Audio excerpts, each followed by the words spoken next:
Hi, and welcome to Compassion Corner, 2 minutes of helpful tips for creating a more compassionate work environment. Let's face it, it's very easy to be compassionate to people who are like us, who believe like we do, have similar work styles and personality styles. It's a bit more difficult to be compassionate to people who aren't like us, who have different communication styles, work ethics, and personality preferences. Being compassionate is not being a wet blanket. Compassion is taking the time to step back and really see that person as a human, just like ourselves, with feelings, emotions, and opinions. The only difference is they're different. But we do have a common feature, and that is that we are all part of the human condition. We suffer, and we are pursuing happiness. Unfortunately, sometimes it's also difficult to be compassionate when we don't actually see that physical suffering.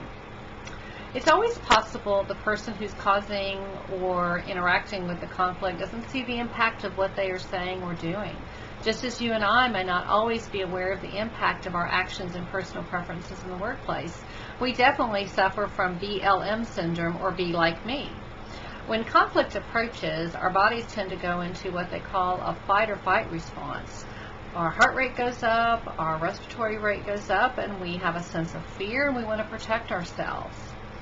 We have to really teach ourselves to reframe reality and see the other person as part of the human condition, except we may not have all the facts, and determine a compassionate approach to manage or resolve the conflict.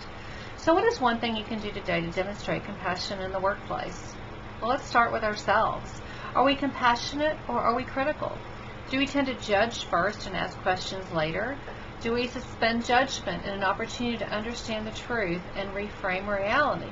Your challenge for today is to take 1 hour out of your day and really concentrate and think about your initial reaction during interactions. Are you jumping to conclusions? Are you labeling? Are you judging before you have all the facts? Are you allowing the person to share their opinions, and are you seeing them as an actual human with the same characteristics that you and I have? Taking time to put the stops on the fight or flight response, developing self-awareness, understanding potential barriers to applying compassion to conflict situations is the first step to building your compassion toolkit and skills for interpersonal communication. I hope you find this tip of value. Give it a try, see where you're at, and always remember to be as kind to yourself as you are to others.